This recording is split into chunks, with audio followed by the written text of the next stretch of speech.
Hey guys, as you can see, I'm not in Europe. I'm still in my backyard, even though I'm supposed to be there right now on what I was calling a medical expedition. Basically, every time I've been to Europe, my health has been a lot better, especially my asthma, which is surprising because there's so many cigarette smokers out there, and my breathing just loosens up so much over there that I wanted to go there for a full month and just test out living there and see if I could actually get some real health benefits, especially the improved breathing, without having to add any more medications or experimental treatments just because I'm already on so many off label medications and experimental treatments that I don't want to add another into the mix. And the only available treatments for me for asthma that I haven't tried are experimental and off-label, meaning it's using certain medications for what it's not designed to do, and just hoping that it works. Um, but what happened was, I was supposed to fly out on the day after Labor Day, and the Friday afternoon before that, I got a call from Norwegian Airlines, the flight I was taking, and they told me that I had to change my flight because somebody had just booked a flight that was going to bring an emotional support animal. So I needed to change my flight, even though I booked the flight first. And just because I'm allergic to animals, even though they're not supposed to discriminate against me because I have allergies or some certain medical condition, the emotional support animal uh, basically trumps my condition, and so they had to give me a free flight change. So the airline basically told me either I can change to another flight for free, which they were obligated to do, or I could forfeit my flight and just cancel it, and they'll give me a full refund. And I was like, why couldn't the other person change their flight because they booked the flight after me? Why do I have to change? And apparently, it's now U.S. law that emotional support animals basically trumps all other health conditions. And even though all health conditions are supposed to be given equal consideration and not discriminated against, the fact that one is more important than the other, in this case, emotional support animals are more important than other conditions. The airline was obligated to ask me to change if I felt I would react to the animal, which I do. So I work with the airline operator, and they try to switch me to other flights departing from LA to Paris. And for the next 2 weeks, from the date I was supposed to leave, there weren't any flights that didn't have any emotional support animals. And also on the flight back, there was going to be an emotional support animal sitting right next to me. So I kept on trying to change flights because that's the only thing U.S. law would allow Norwegian, the airline, to do. But every flight had an emotional support animal or more than one. So basically, I can't get any flight to there. And if somehow I got a flight over there, I wouldn't know when I could actually get back home, because what if I book a flight initially, there wasn't an emotional support animal, and then, the day or two before I'm supposed to get on a flight, just like in this case, uh, if the day or two before I was supposed to get on a flight, somebody books the same flight and brings an emotional support animal, then I would have to change again, and I might just be stuck in Europe indefinitely. And like I said, I'm going there for a medical purpose, but I also have to come back at a certain time to get other treatments that I'm supposed to get here in the States. And I can't bring those treatments overseas because they're experimental. So either I don't go and I don't get to test out a different environment and see if I do better there, or I go and risk not being able to come back home and get the treatments and the medications that I need. I fly up to Salt Lake City every couple of months for to see my research doctors up there, and that is super super important to me. As people who follow this channel knows that they're the doctors that figure out how to save me. Otherwise, I wouldn't be here today. And I go up there every couple of months and discuss new treatments and kind of keep things going. If I weren't able to go up there, things would kind of fall apart because the treatments I'm on, they don't keep on working. We got to change it up and we got to fix problems all the time. And so now I'm like, what if every flight I'm trying to take up to Salt Lake City or someplace else for medical treatment, what if all these flights have emotional support animals? So I did some research about what the US laws actually say, because first and foremost, I need to figure out a way that I can safely get on an airplane to Salt Lake City to see my research doctors up there. But also, I just didn't want to be trapped and not be able to get on a flight ever until something changes with this law. So that's why I'm making this video. So, yes, all flights are required to carry some animals, and each airline varies in the maximum number of animals they carry. So, Norwegian actually allows the least number of animals on board. They only allow 2 animals maximum on each flight. Some airlines allow 8 or more animals per flight. I headed over to the U.S. Department of Transportation website, and I found the Air Carrier Access Act for people with disabilities, which says the Air Carrier Access Act prohibits discrimination on the basis of disability in air travel. But under the section about the prohibition of discriminatory practices, it just lists some common sense things, such as the airline can't refuse transportation to people on the basis of their disability. Airlines may exclude anyone from a flight if carrying the person would be inimical to the safety of the flight. So the airline can only refuse a passenger if that person would cause dangers to the whole flight and other people on the flight, which people with allergies don't. We react to things, but we're not contagious and we don't affect other people. Next, airlines may not require advance notice that a person with a disability is traveling. Air carriers may require up to 48 hours advance notice for certain accommodations, though, such as respirators and wheelchairs, things like that. Also, airlines may not limit a number of persons with disabilities on a flight.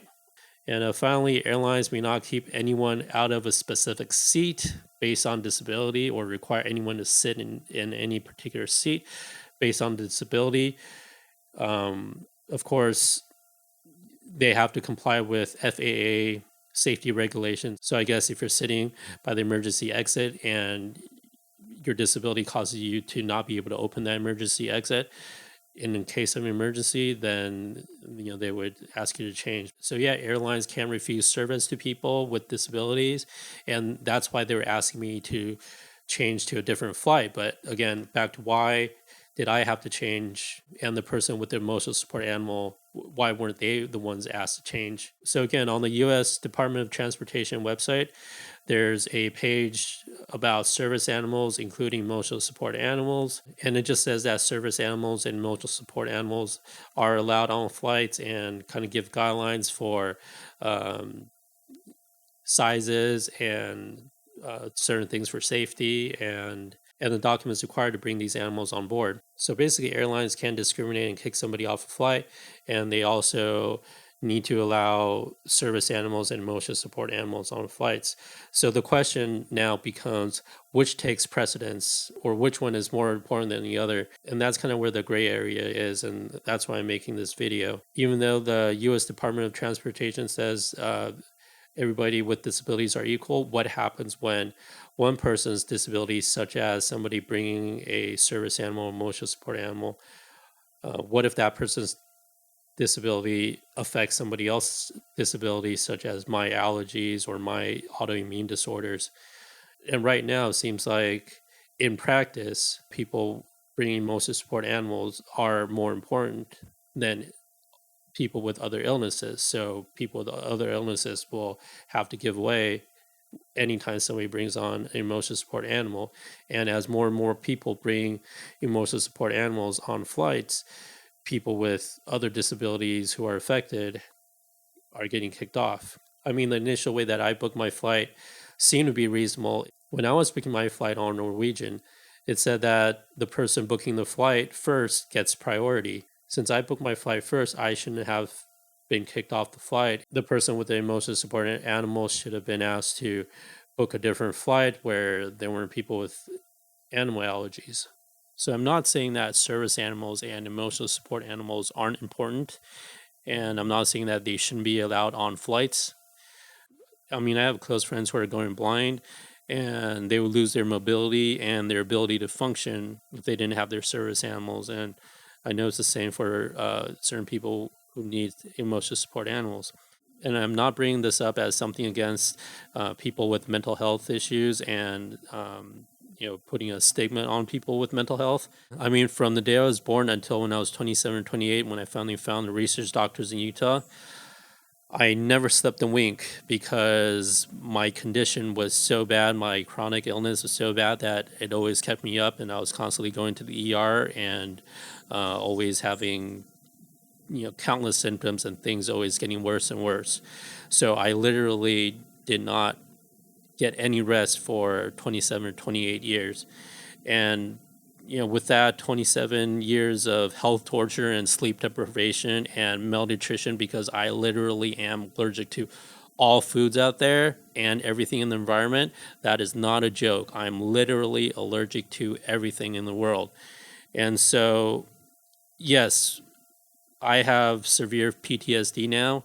And even after my research doctors in Utah found treatments to stabilize me, I developed depression. And part of that is from the immunosuppressant medications that I take. But also after talking to a family counselor about it, they just said, look at what you've been through. It's natural to have PTSD and to be mentally worn out from all that you've experienced. So I totally understand and totally sympathize with all the people with mental health issues and needing emotional support. I mean, if anybody's listened to my podcast, that's more than half of what we talk about. So this video isn't about mental health. It's about equal access and non-discrimination against any one illness. I want to start a discussion about how both people who want to bring animals on the plane and people with allergies can have equal access to flights, which isn't something unreasonable because airlines now even restrict giving out peanuts if anybody on the flight says they're allergic to peanuts. And I mean, hotels have allergy-free rooms that you can request, and there are just so many more people with allergies now than when I was growing up, or at least the diagnosis shows that. And I think that has brought attention to certain food packaging, saying that these chips are made in a factory that also makes peanuts, or this item contains wheat and soy, and I didn't remember any of those when I was growing up. So there is a lot more sensitivity and awareness, and I just want to bring this to the conversation about how we can still have service animals and emotional support animals and even pets on flights, but also make certain places safe for people who have allergies or autoimmune diseases or people with immune diseases like me. When I posted this on some Facebook allergy groups, there were some suggestions about, airlines can make certain parts of the cabin allergy free.